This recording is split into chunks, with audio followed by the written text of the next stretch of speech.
Then, which shows we don't kind of get it, Just us think we're still alive, which means from the Buddhist perspective, karmically, as we talked yesterday, everything we experience is the fruit of the actions we've done.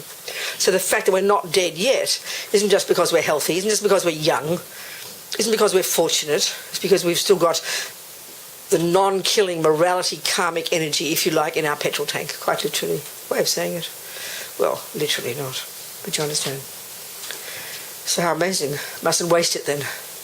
That's the conclusion, that's the action point to come. I mustn't waste this life. Can you sit here today, listen to these ideas coming from the Buddha to see if there's something I can take into my life as tools to help me develop my amazing potential. This is Buddha's view of our marvellous potential. For my sake, and because we're all these very social beings, for the sake of others on this planet, whom we interact with.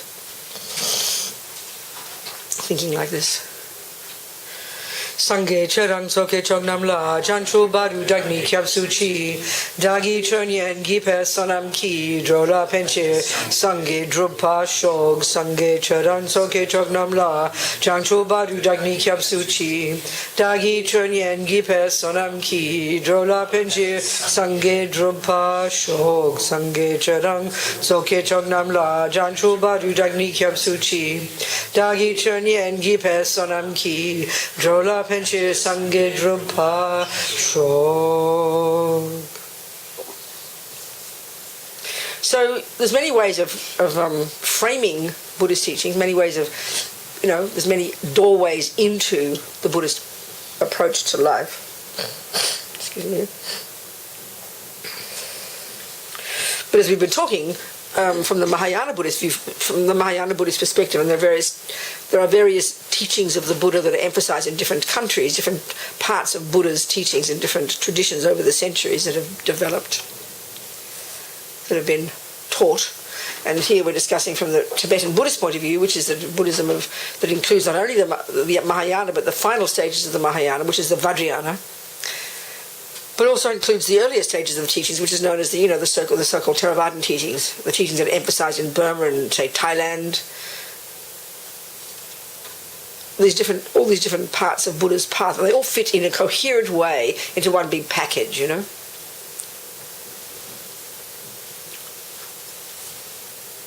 So from this perspective, then, as we said yesterday, the starting point of yesterday, all of the teachings in Buddhism, all the philosophy, all the psychology, all the metaphysics, all the practices, all the so-called rituals, all the things that one might do, if they're valid, then there need to be techniques that will help you end up becoming a Sangye, end up graduating as a Buddha, That's the point. So if you're studying to become a yoga teacher, everything you learn, everything you do, everything you think about must help you do that. It's sort of obvious, it's evident, isn't it? Cooking is not included in your yoga class, Do you understand? So everything in the yoga class, everything in the mathematics course, everything in the whatever course, it includes all the things that will end up enabling you to become the end result. It's sort of logical, it's evident, Well, here, everything that is taught and said and done and thought should be techniques and things that said and done and thought and rituals that are done that are ending up being tools to help you end up becoming a Buddha, a Sangye. That is the point. So this is why to get the big picture is kind of crucial, because if you think that Buddhism is about calming yourself down, you're right. If you think Buddhism is about making all thoughts go away at some level, you're right. If you think about the Buddhism as helping you become more present, you're right. But it's not the whole picture. It's like one tiny minuscule part of it. The big picture is the long-term result, of becoming a Buddha, Sangye. So one way of describing all of that, in other words, if that's our potential,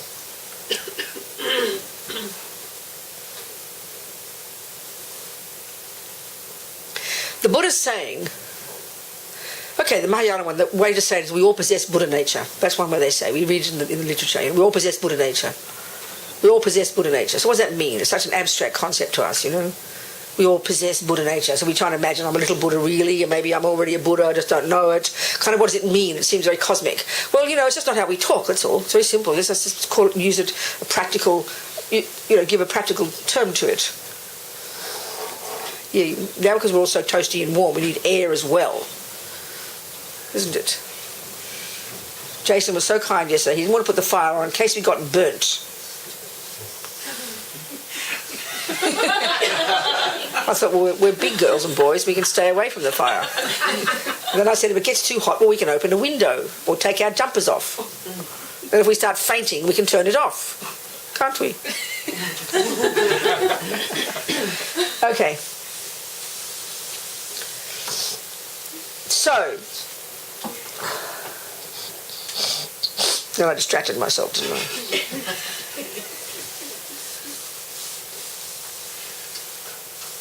What was I saying? Possess of nature. Thank you very much. Well done. Taking his notes, Chris. Good on you. Taking notes. Good on you. Good on you. Okay, good. Very good. So, okay. So to understand that, let's just use it. I like this analogy. This is an analogy I like to use, okay?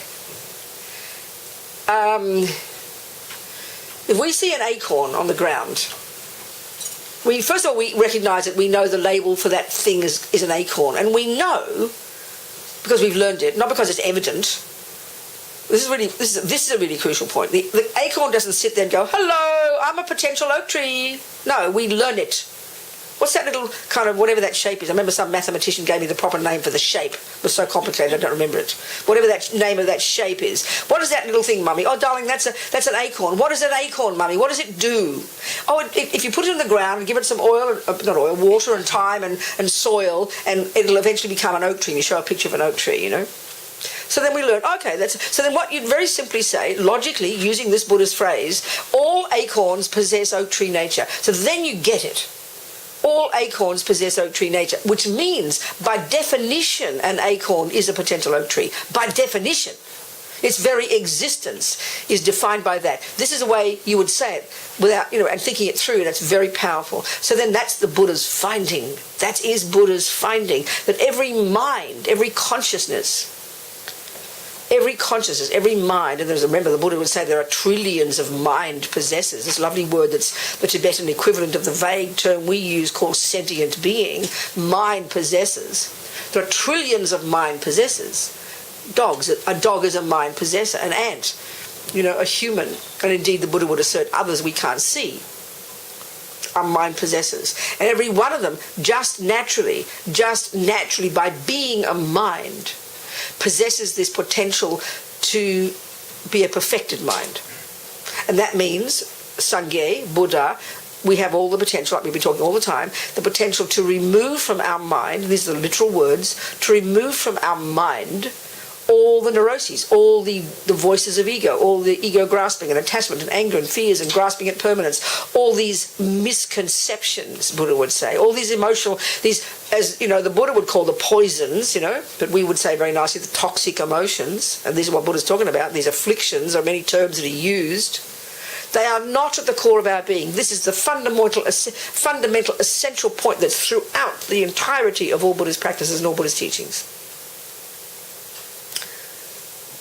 That these neuroses are not intrinsic to us. They're not integral to us. They can be removed. That's the point. That's the point. So when they say the nature of mind is pure, it sounds wonderful, it sounds encouraging. That's what Buddha's saying. That every mind can be rid of the rubbish, and that's the exact meaning of the first syllable of the word Buddha in Tibetan, Sangye, sang, rid of all the rubbish. But not only that, we can also perfect the other stuff that is at the core of our being. Goodness, wisdom, clarity, intelligence, kindness, compassion. Intellectually, and on the face of it, taking these words and our definitions in modern psychology, this is a meaningless statement because it is not the way we describe these states of mind, which is why it's so important. The words are familiar: attachment, anger, love, compassion. We know these words intimately. Nobody owns those words. But Buddha's definition of them is profoundly different. This is the whole point. This is why, unless we study the Buddhist model of the mind, we're just kind of going blah blah,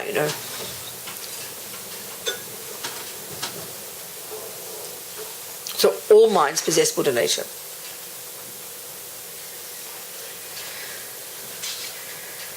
So in ordinary terms in daily life then, if we just think of ourselves as the acorn, we're the acorn, okay? Now, what's interesting, what's interesting is we know very well we've got lots of potential. So in our modern world, we think of potential as the potential to be a musician, the potential to be a carpenter, the potential to be like a mathematician, the potential to be a good mother, the potential to be to get a profession. You go to school, you train in it, you learn it, you internalize all the information, and you come out as a musician, as a mathematician. That's the kind of potential we think about. But when it comes to potential of goodness and badness, we don't think about. We think we're born this way and we're stuck with it. It's kind of unbelievably fascinating that we should think this. So all of these your capacity for mathematics and your capacity for love and compassion, or your capacity for killing, are all parts, they're all equal for the Buddha in terms of being potentials in your mind. They're all equal in being potentials. Whereas we make this absolute distinction between the ones we point up here, the intellectual ones, which we know we can change and radically grow. We know this. You can start from knowing no mathematical thoughts to being the most genius mathematical thinker. We know this, but we somehow don't join the dots and realize that also we know we can start being a mean, ugly, angry person and end up a most sublime, loving, compassionate person. We don't think that. I find that utterly beyond fascinating, Do you hear my point? It's fascinating. We make this absolute distinction between what's here and supposedly and what's here. The Buddha uses all of it. It's all the mind. It's all the mind. He doesn't have separate words for it. It's all mind. That takes a while getting used to, because we're so thinking of mind up here being this intellectual part, but down here's all these emotions which we give so much power to. And then we somehow believe this is how I am. I'm just angry. This is the way I am. I can't change. And this is what we believe, And until recently, until they started putting, things onto meditators' brains, all these last 30 years, these amazing conversations that have had a lot to do with all the findings in science these days, such as neuroplasticity.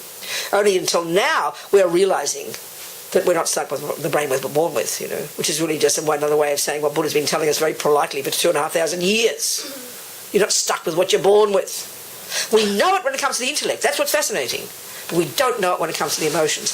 That I find just mind-bogglingly fascinating.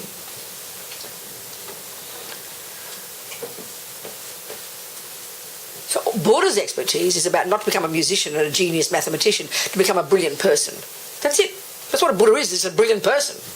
Person free of all the rubbish and full of all the goodness. Who wouldn't want that? But because that's such a shocking statement, because there's no model in our modern world that would suggest anything remotely like that. Yes, get less angry, we know that. You got a bit of therapy and you can change a bit. That's wonderful, fantastic. But to get rid of all of it, no, that's weird. It's very simple, it's very fascinating. So to be able to give it some worth, hearing Buddhism and just blurring out the words, oh yeah, I can achieve nirvana, oh yeah, I can become a Buddha, oh yeah. Look what you're saying, you're talking about your mind. It's intense what Buddha's saying. Unbelievable, outrageous, radical. But to understand logically how it's possible. That's what we have to learn to do. Then you have some confidence. Okay, so what is the logic? What is the proof that you can rid the mind of things? Let's say anger. Well, it's not that difficult to prove. You began playing the piano when you were a little girl and you had total ignorance. You had complete ignorance about music. It's a fact. Your mind had total 100% ignorance about musical theory. Well, right there's the proof. Right there's the proof. God almighty. Excuse me. Right there's the proof. You can change your mind. You can learn musical theory. You go from not knowing musical theory to knowing musical theory. Well, that means you can go from anger to not being angry. It's the same, but we don't believe it's the same. Oh, but it's just how I feel. But I was born this way. And then ego holds on to it, and our right to have it. And we have all these extra things that support our wish to have it, and then it's not my fault anyway. All this stuff is the stuff that we hold on to in our minds without analysing it, that support us to keep us in our misery, It's kind of fantastic. It's fascinating. There's right proof right there. Enough. But to reinforce that, the logic of that, if you're not convinced by that, then what we have to understand, the Buddhist approach, is what is a feeling? What is an angry feeling? This is what mystifies us, Well, the way to say it is simply that feelings are when our body's involved. And because we only posit the body, then of course that's when it becomes real, isn't it? If you like. I feel angry. I feel jealous. I feel loving. I feel compassionate because tears are coming out your eyes and the bodies and the heart's beating and something's moving in your physical, so you feel it. But for the Buddha, that's the tip of the tip of the tip of the tip of the iceberg of what's going on in your mind. But because we think that's when things get to the level of feeling, that's when they're serious. Whether it's the good emotions or the positive emotions like love, and you move to tears with affection and joy when you see your baby, let's say, that's when it's a real feeling, a powerful feeling. When you move to rage, you want to murder your child, that's when you move to the big feeling of anger. And that's our point, like I've been saying yesterday, the Buddha's point, is that's why it's so hard for us to understand feelings, because we reify them. And then we only think that's when you're a real person. When you have feelings, you know. And then it's what? Just a question. Can you wait? Yeah. Okay, good. Well, go on, ask your question. It was just helping me clarify a point right now. I'm always not just raving on. I'm hopefully trying to get to a point. No, I get where you're going, but I think... Oh, you do? I'm very fascinated you get to where I'm going. Do you? You really do. Where am I going? Huh? Where am I going? I mean, I can see that you're still going to it. Thank you. So what would you like to know? What does Buddhism say about people with, I suppose, like... Sweetheart, okay, that you have to wait. Just have to listen and wait. Do you mind waiting? Yeah, that's fine. Thank you. No, really, if I'm trying to explain what I'm trying to explain, which you know, I'm trying to do as quickly as I can, and then when you understand karma, the answer will come. But you've got to put it all together. We've got to kind of put it all together. But I'll try and give you an answer to speed it up for you, instead of you having to work it out for yourself. Okay? But it's whether you're a psychotic person or whether you're a loving person, the answer's going to be the same answer. I was thinking, what if you're significantly intellectually disabled? Dear, I know what you're talking about. And that was my answer, but it takes a while to hear it because the Buddha's view is very different. So I'll just try and do my best to explain. Okay? Yeah? So I'm about to get to that point, even in ordinary, forget extreme experiences, okay? But ordinary experiences, ordinary emotions of a so-called ordinary person, not off the other end of the spectrum. Do you understand? And the answer is exactly the same.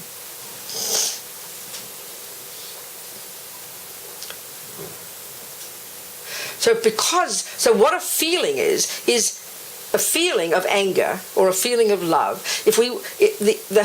Feeling is when the body's involved. And the simple way to put it is, when you have a strong feeling of anger or a strong feeling of love, it's the result of having practiced angry thoughts and loving thoughts for a long time. That's all.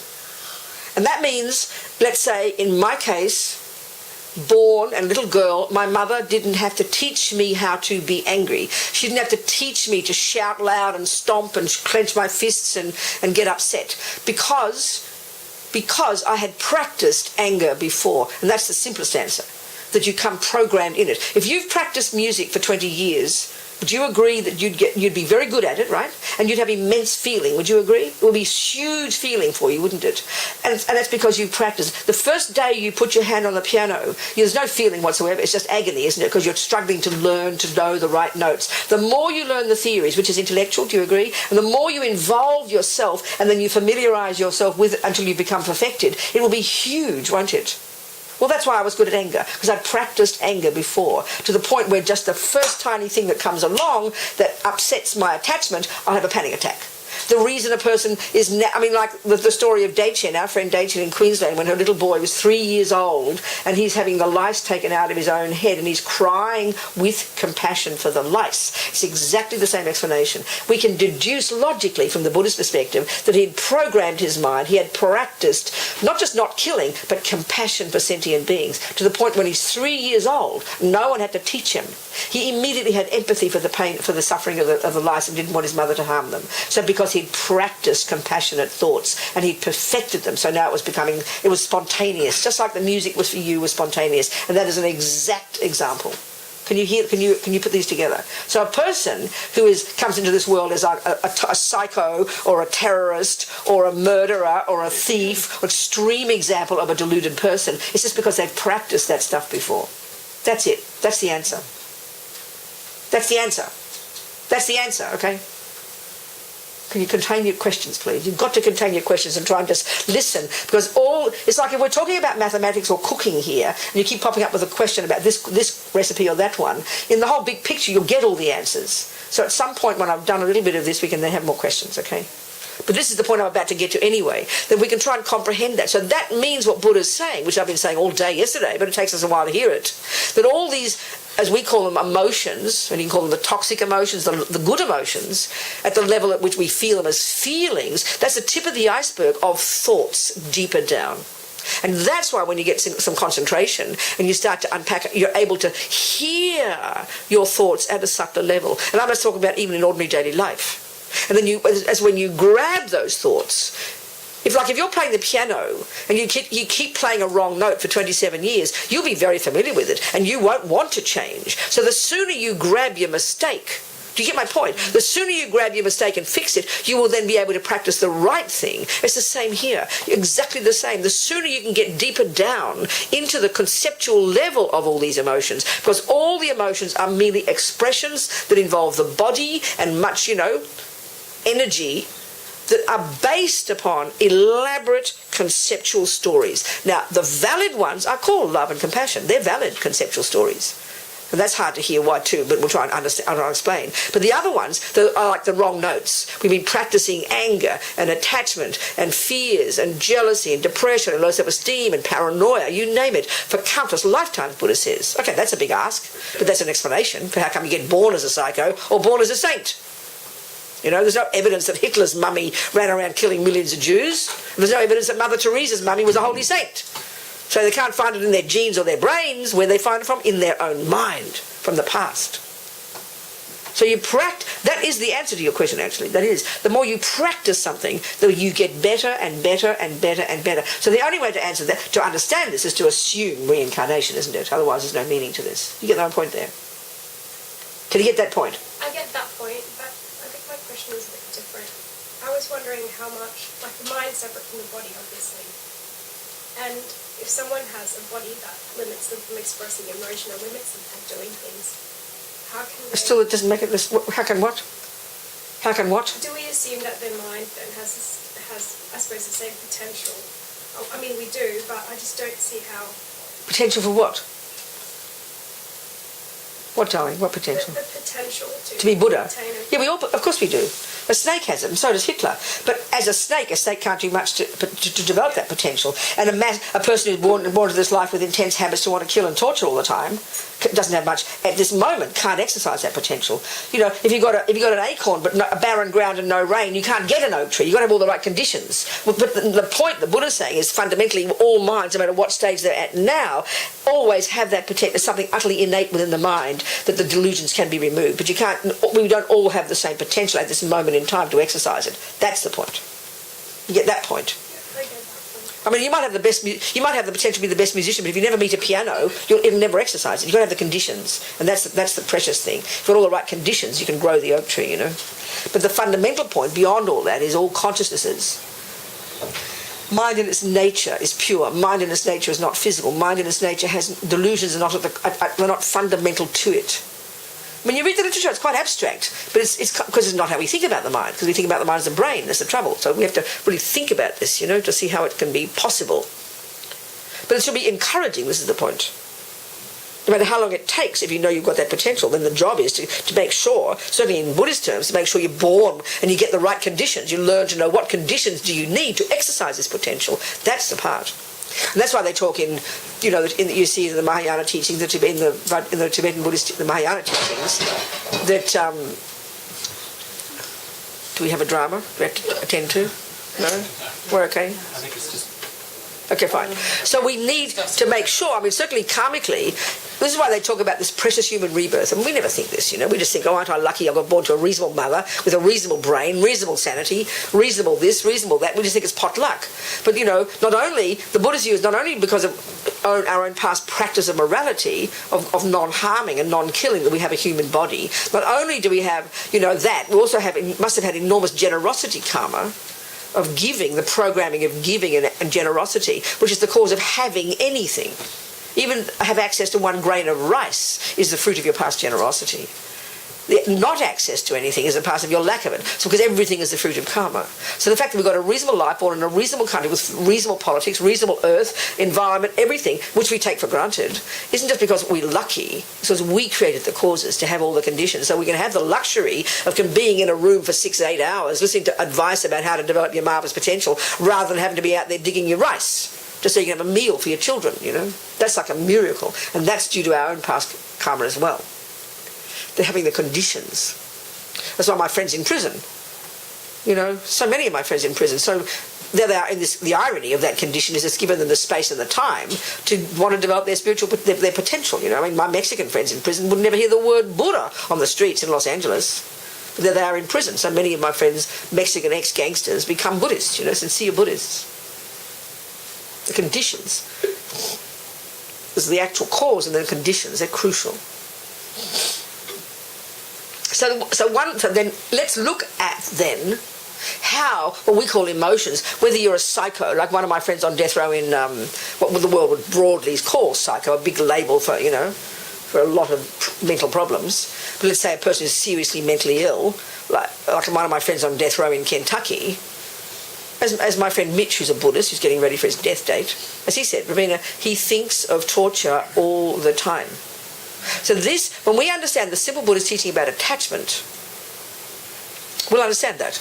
And if you understand karma, if you understand attachment and you understand karma, that will make sense to us. Whereas if we have the materialist view, we have no idea why to explain it. His mother was a nice lady, so how is he like this? And so it scares the life out of us, you know. Or if we're a Christian, just put him in hell. We don't want to know about it. So it's habit, huge habit, one of the tendencies in his mind that he got born with, to want to harm beings from having done it before. Is the main thing. The habit, that's it. The habit. But when we understand attachment, and therefore all the delusions. So we look at these three. You know, Buddha talks about, in the Buddhist model of the mind, the big picture, they identify 84,000 different delusions, different klesha, different afflictions, different mental illnesses. I want to again analyse this word. The Sanskrit word that's generally used is translated into Tibetan, which is a word that's generally used. If you read the Dalai Lama's teachings, if you read all the traditional Tibetan Buddhist teachers, they're going to use the word affliction. You'll see it all the time. Affliction. It's a good word, but we just don't use it in our daily language, do we? We don't talk about having an affliction. It's very old-fashioned. So you look up what affliction means, it's like an illness. It's like illness, a problem. It's a problem. An affliction. You're afflicted with a problem. It's an affliction, a problem. Well, what kind of problem? Where's the problem? In your toe or in your mind? It's in your mind. So that means it's a mental problem. Well, it's a mental illness. It's an excellent term, I'd say. That's a really accurate, modern translation, a meaningful translation of the word that's been used in India since beginningless time. For the Buddha's use of the word, for the stuff inside us that he has found from his own observation is the main cause of our suffering, and which can be rid of, which can be removed from the mind. That's the essence of all of Buddha's path. The words are too simple for us because we're so complicated in our other ways of understanding it, you know. They're called afflictions, they're called klesha, they're called mental illnesses, but it's too shocking for our ears to hear that, you know. But that's, I find a very helpful phrase. It's a quite accurate translation of the word klesha. A mental illness. So what are they? Well, Buddha's identified 84,000 in this vast way they describe the mind, all of which they have mapped internally. That, when you think about it, is completely mind-boggling. We map the brain. That's pretty brilliant.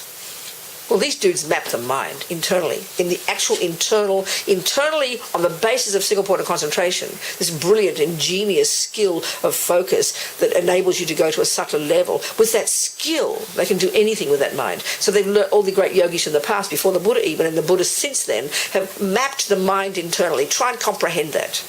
Internal observation at a subtler level. It's kind of astonishing, kind of sophisticated, you know. So the 84,000 of these different mental illnesses, different delusions, different klesha, different afflictions. There are many synonyms. But he narrows it down to 3. We all heard it. You read the Buddhist literature, the 3 poisons. It sounds so cute, you know. Well, look at that phrase, toxic emotion. That's a modern phrase. I couldn't wish Buddha would have loved that one. The 3 toxic emotions. Beautiful phrase. It's perfect translation. And what are they? And I'm telling you, if we can understand these three, you can understand yourself intimately and well, and you can understand everybody else. That's the Buddha's point. Because all sentient beings are in the same boat. Whether you're a psycho who thinks of torture all the time, or whether you're getting towards becoming a saint, whether you're a dog or an ant or a snake or another being in other realms of existence, this model of the mind refers to all of them. That's the part that's kind of shocking too. We study psychology in the West, in the modern world, but it only refers to humans. Well, the Buddha's observation is it's all sentient beings. This is the view of the mind of beings who are samsaric, and that is a vast spectrum of beings. It refers to all. So when you can understand this model, and you can understand these three toxic emotions, just these three, you can understand yourself intimately, and you will understand the snake. Exactly the same. No difference, because this model refers to both. You understand the monkey. And we know this. Forget even just the three. You look at dogs and humans, you can see exactly this. You can see pride. Look at dogs. You can see pride. You can see arrogance. You can see low self-esteem. You can see aggression. You can see greed. You can see jealousy. It's not a no-brainer. It is a no-brainer. It's so clear it's the same. We can see it in the puppies. Mummy hasn't had time to teach a little doggy woggy to be a pathetic little victim doggy. There's a little draggy old doggy, you know.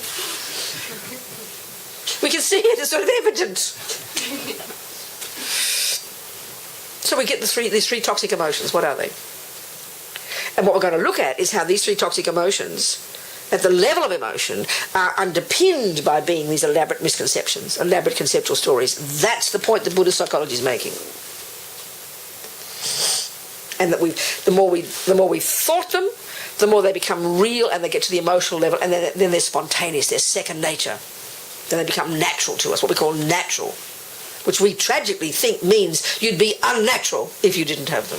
That's the insanity of our concreteness, you know, setting them in stone like that. So the three poisons, there's a hierarchy. There's a relationship of each. Each leads to the other. The root one, they call the root toxic emotion, the root affliction. The root, another term that's used as a synonym, is delusion, which is a powerful concept. There are two main functions of these toxic emotions. Two main functions of these delusions, of these klesha, these afflictions. One is that they're deeply disturbing. The very having of them, you are disturbed. That's clear. The very having of anger, the very having of jealousy, and you know, I'm getting to the three in a minute, but any one of these that we are familiar with, to that degree you have it, to that degree you're disturbed. It's so evident. It's a disturbing emotion. The other characteristic is it's delusional, and that's the one that we have to understand. And this is the one that takes time. And this is why we have to understand how they're all coming down to being conceptual stories. Delusional. And it's a brilliant word I've noticed. There's not in many other languages. When I'm in Spain or Italy, I always have to speak Australian, of course, so people have to translate for me. And there's very rarely a really good word of delusion in some of the... Spain has the same word in Spanish, but they never use it. It's like arcane. They don't use it. It's a silly word. But it's there in their language. But so then they make up these weird translations of it. So delusion is really brilliant, because you know if you're accused of being delusional, you're very offended. Because you know that a person is telling you you're not in sync with reality. Now this is the most perfect word for the Buddha. This you can't get better. This is absolute bullseye. Gets right to the essence of the problem of these afflictions, these neurotic emotions, these disturbing emotions. That they are liars.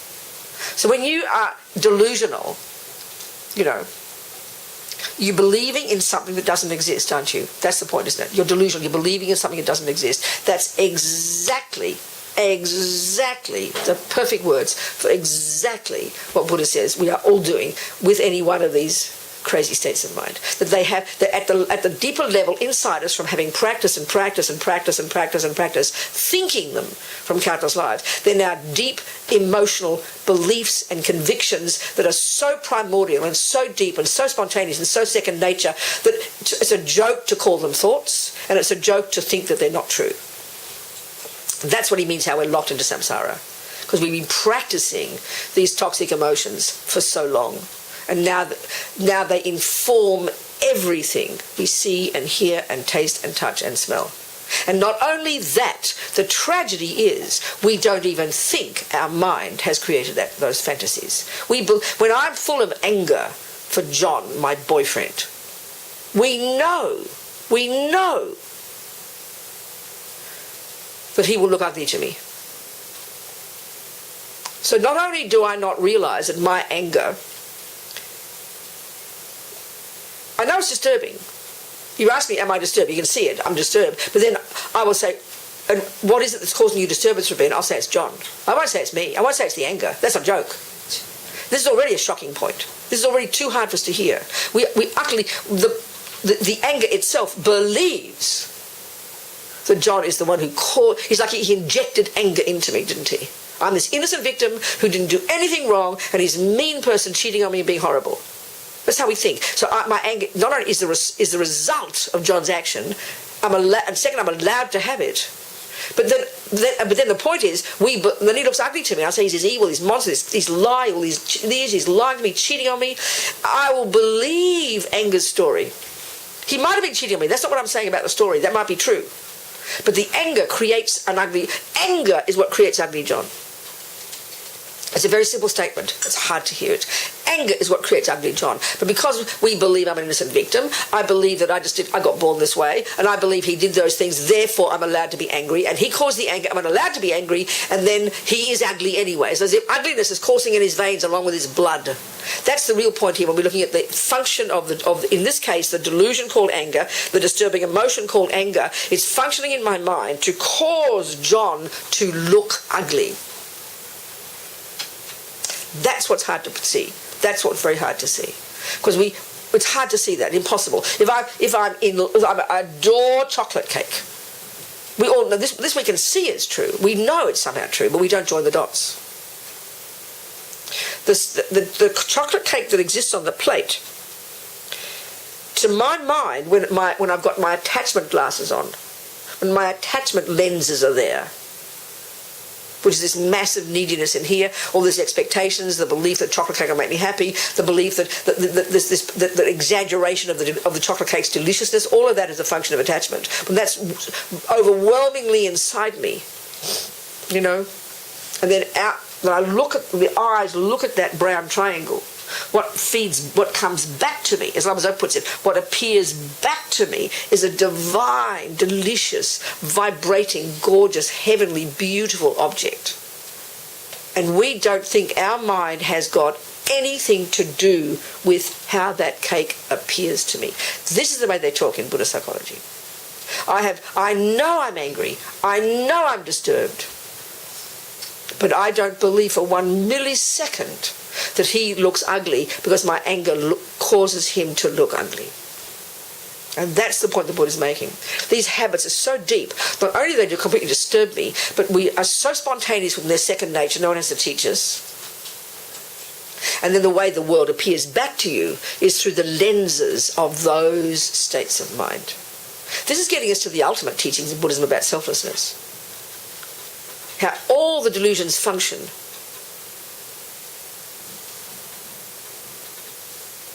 Is to cause the object to appear back to us in a way that is not true. That's the analogy of the mind being a mirror.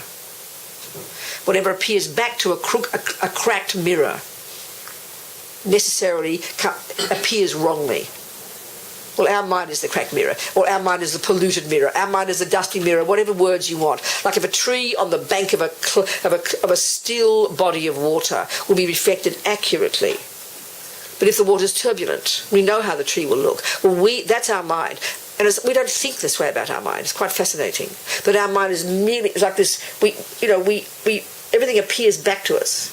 And it appears back to us according to what's in here.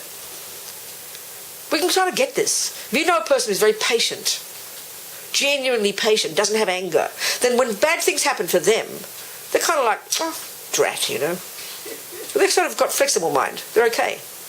They don't see it so badly. They can forgive more easily. They can still see the good qualities in the person. This is powerful.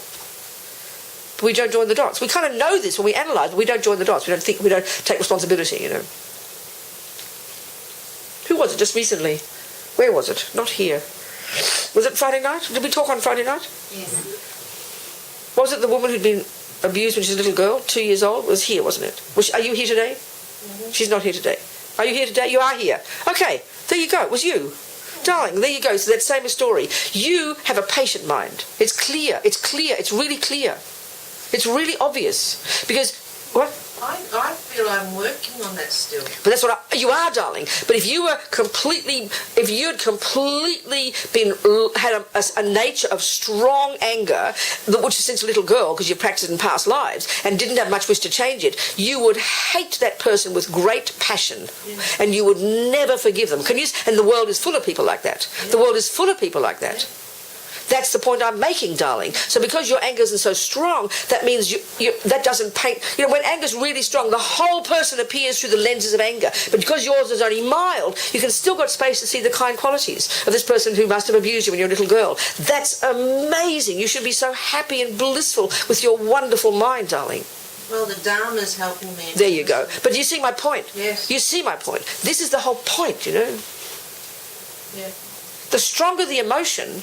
whether it's a valid, and even whether it's a loving one, the stronger the emotion, then that, and if it's a valid emotion like love or compassion, no matter who harmed you, it'll be water off a duck's back, I mean, I always think of one of my friends in prison, or not a friend, but I know him. He's black and he's on death row in San Francisco. Happens to be his black, incidental.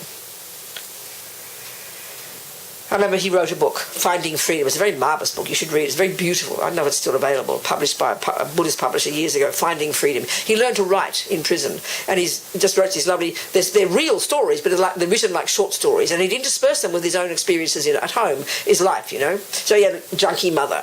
Well, the way he talked, you can tell him, even by how he wrote, he wasn't very angry. He had a mother who would... I mean, in ordinary worldly terms of nice middle-class people, if his mother behaved the way... If our mother his mother behaved, you'd have her in prison. She was an alcoholic. She was a junkie. She'd abuse him. She'd allow the boyfriends to abuse him. Whatever. I'm a bit exaggerating, perhaps. But you could tell by the way he wrote.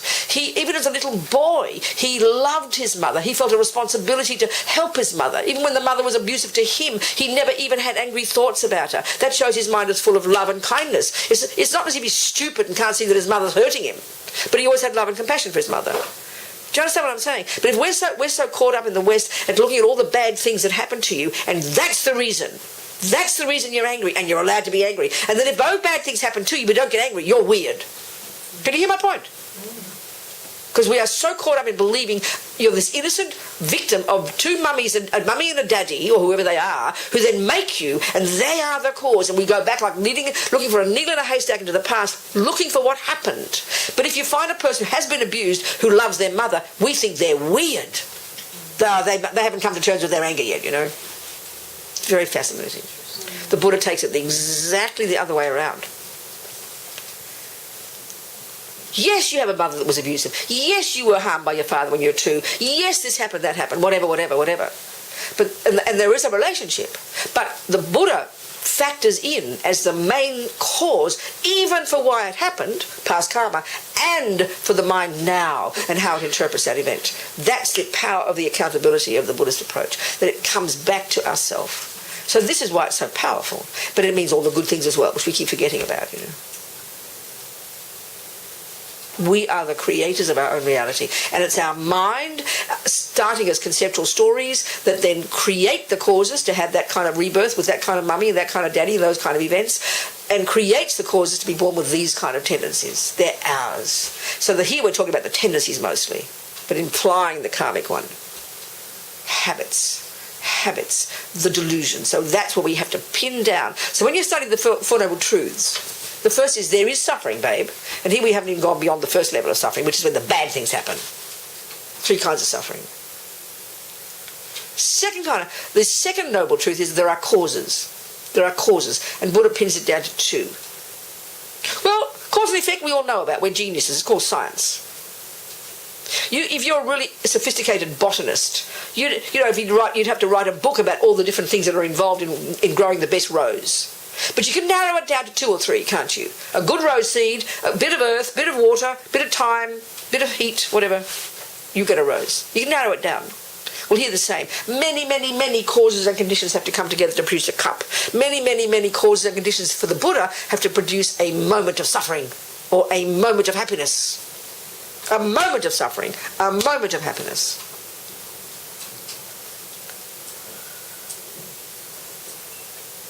So we can narrow down to one event. John punches me in the nose. That's one thing we can catch. That moment we can narrow, because karma's ripening 1,000 thoughts a second, 1,000 little fruits a second, not just some generalized karmic thing. It's moment by moment.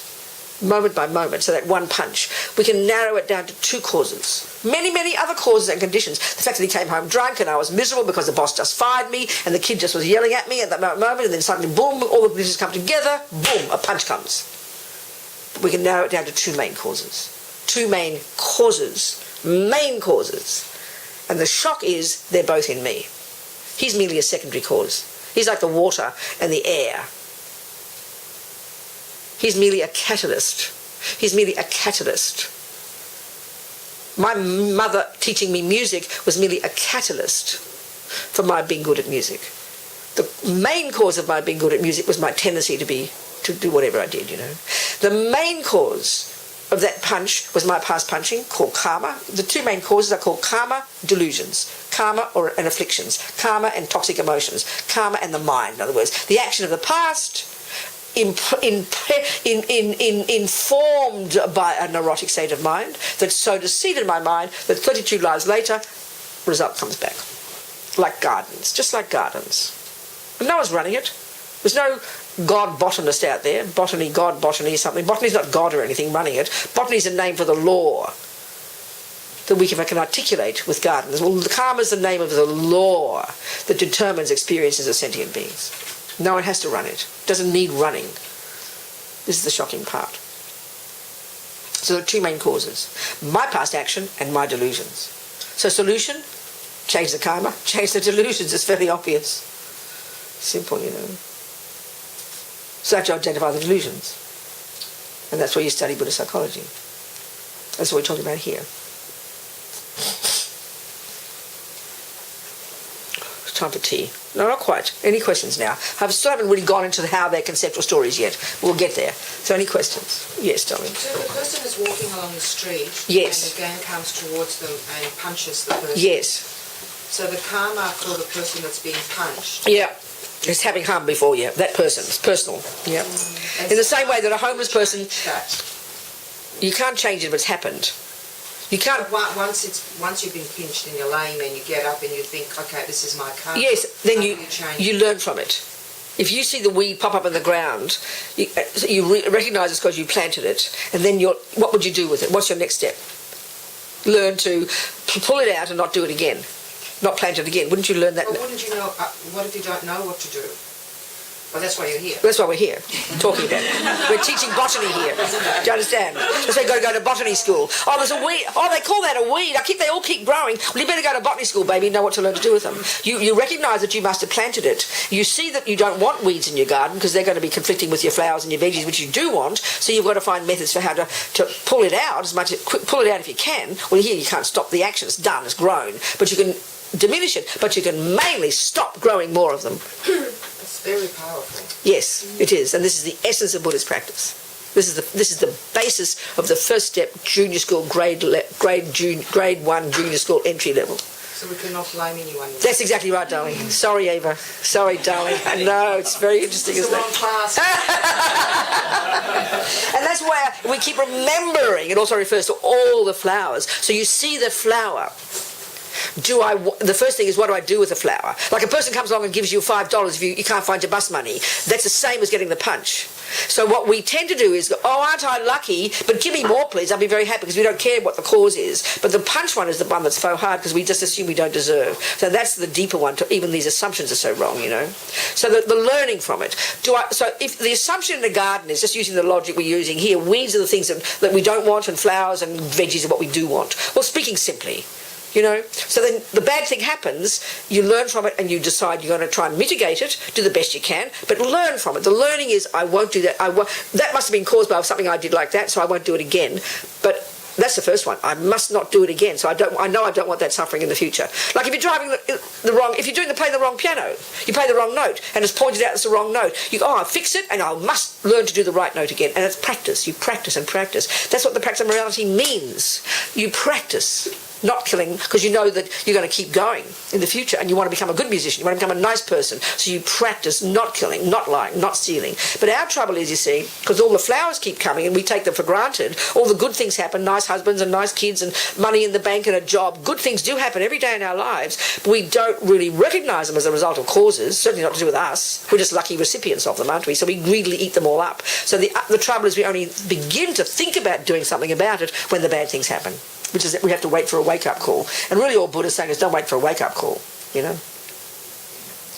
Do you understand? Yeah. Yes, darling. Yes.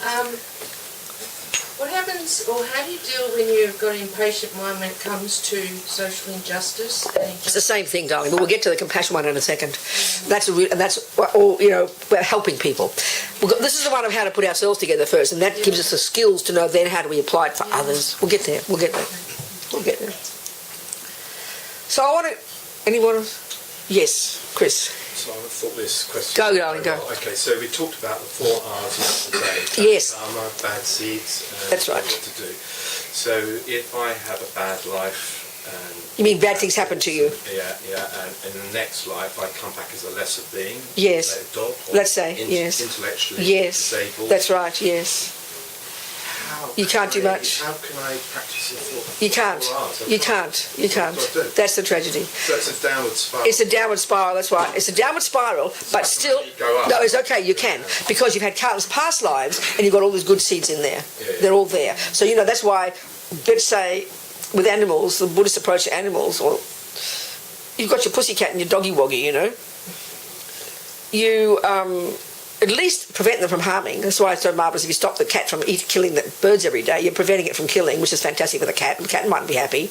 But also more than that, and maybe we're going to get into this later, but the Buddhist view is everything you see and hear, especially see and hear, these senses are very powerful, everything gets stored in the mind. So, and none of it goes astray. So how come we even randomly heard the word Buddha, let's say, and then hooked onto it? It's because we've got familiarity with the Buddha from the past. So we want to give that animal some familiarity with a spiritual practice. So even by hearing mantras, helping your cat die peacefully, letting it hear mantras and things that soothe its mind, it'll die peacefully, but it'll have strong, powerful imprints of that in its mind, and that could even trigger its ability for its own virtuous karma to be triggered at the time of its death to get a human birth. Do you understand? If you've got time, we'll talk about the death process, because that's a crucial timing when the karmic seeds ripen, you know. The death has to be a good situation. So I want to try and explain, before a tea break, how it is logical that all these strong emotions, anger, compassion, love, affection, jealousy, whatever, are based at the emotional level. You can unpack them as you get to know your mind better and better, and you're going to be able to recognize how they are based in being conceptual stories, and I mean that word literally. It's not too hard to disprove, you know. So if I'm angry with John because he's harmed me, the logic of the victim, I mean, he harmed me, he cheated on me, or he punched me, whatever he did, both probably. Use a real example if you want. Okay. So anyway, let's say I'm like I am. Anger was very volatile expression of anger using my body and my speech was very easy for me in my life. It didn't take me. There was not a millisecond of space between what would have been the thought, what would have been the thoughts, and then the expression of them. There was no space for me to even. I didn't have to think about it. My mother didn't have to say, "Well, shout louder, Ravina. Clench your fist strongly, my darling." You didn't have to teach me that. I knew how. So. Let's just say, and I've used this example for years and it's really dumb, but it's very simple and evident. So you put the tape recorder on, you know, not now, you put a MP3 player on, whatever you do, and you record me having my angry fit. So what you're recording is words, you agree? It's sort of obvious, you're recording words. You might be video my physical behaviour, but the real point I'm getting to is the words.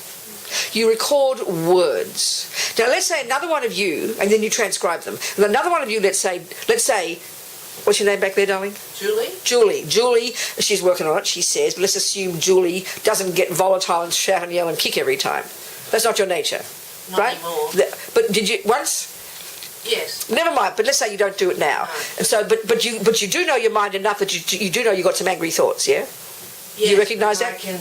No, but never mind. But you have angry thoughts? Yes. Good, okay. Let's say you can't see Julie's anger because she's not expressing it, isn't it? So then we tend to say, oh, that girl, she doesn't get angry. And then and this is often what happens with, like the guy, one of those serial killers, those poor children, you know, he never showed much. People just said he was weird. He didn't shout and yell. So we didn't know he was angry until he killed 32 kids, you know. The guy who did the big New Orleans, was it New Orleans or Las Vegas concert? His brother was so shocked. He said never would he have thought among all the brothers that he'd be the one, because he never showed anger. So and there's nothing in his videos, his DVDs, nothing in his computer, nothing in his Wi-Fi. No one can find any evidence whatsoever of any even normal kind of anger. Do you understand? And yet look what he did. So we have to deduce logically that there were thoughts in his mind that have to have been angry thoughts, that are wishing to harm. Would you not deduce that? Yeah. You understand? So if he had known his own mind well enough to tell us, to write down his thoughts, but he looked like a peaceful guy. But he did have also kindness. He was kind to his girlfriend. He sent her off to the Philippines and gave her some money because he wanted her out of the way, because he had his plan, you know. So if he wrote down his thoughts, I think it's clear that his thoughts will be if you read these two pieces of paper, you would immediately recognise that they're both angry, wouldn't you? Yeah. And you'd really, and that guy would have to have had much heavier thoughts. Would you not agree? So this surely is the proof that anger finally comes down to being conceptual stories, which is thoughts. It's thoughts, surely. It's thoughts, right? Can you not see that? But the trouble is, we are so fixated on the emotion and the physical. That's all we notice. That's why this kid was just called weird. We don't know or care what goes in the person. As long as they behave nicely, we're happy. Because we don't go deeper, you understand? We look at behaviour. We have to look at the behaviour. That's how we think we deduce the person. But behaviour is just the tip of the iceberg sometimes. I mean, it is the tip of the iceberg, but it does not convey everything going on in the mind. That's what I'm saying. And what goes on in the mind is obviously, clearly, evidently the source of behaviour. But we know it, but we don't make it so simple this way in our modern world. Do you understand? So it's obvious that anger is the expression of it is just the habit in my mind of these angry thoughts. How dare you do that to me? I'm going to kill you. She's the cause of my suffering. My sister hates me. Mummy, shout, yell, you know. It's all words, and words are thoughts. And those thoughts are in my mind, and they're there strongly because I've practiced them. Everything is thoughts. Everything comes down to thoughts. We live in the world of thoughts. We live in the world of conceptuality. And this view of conceptuality is much more sophisticated and much more subtle than the way we think about it. It's very fascinating. And that's why when you can get single point of concentration, this amazing technique these Indians before the Buddha invented, you can literally go beyond the grosser level of conceptuality and the sensory experiences. And then, of course, that's cosmic for us because we don't posit such a level of mind. And you're able to go to a subtler, non-conceptual level of cognition. This is only mystery to us because we don't posit it. But this is how the Buddhas talk. And then when you've got this unbelievable genius, unbelievable clarity of mind, as if you can count every atom, as Lama Yeshe puts, your mind is so astonishingly capable, more clever than a computer, more clever than machines. That is insanity for us, but that's what these amazing Indians found, and that's what anyone right now, many Westerners right now in the mountains or equivalent, doing this job of getting a single point of concentration. It's there available, a living, vivid, living technique that's been around for thousands of years. That's available to anybody who wants to make the effort to get it. But we can try and get a little bit of it. So even the point is here to get even some semblance of focus and utilising that to enable ourselves to become conscious of the thoughts that inform our emotions better and better every day. That's really the essence of being a Buddhist. And all the way long term, radical, with single point of concentration, ridding the mind of all the conceptual stories by using logic to argue with them, but at a very subtle level. And we'll talk more about that. Are we communicating here? Yeah. So yes, there's not much you can do as a dog or an ant and the rats and the let's say 99.99 billionth of 9% of all the sentient beings we can see are animals. Humans are a nothing percentage. And then among the humans, not being rude about humans, but look how few would have the conditions and the wish to look into their own mind. It's a rare thing on this planet. I don't care whether you call yourself a Buddhist or anything, I don't care. We're talking about basic ethics here. But it would be rare to find human beings, even good human beings with good conditions, who care to look at their minds. Not to mention the person who's out of control, who's psychotic or whatever, you understand? So therefore, what can you there's not much we can do except help them. That's where compassion comes in. We'll get to that.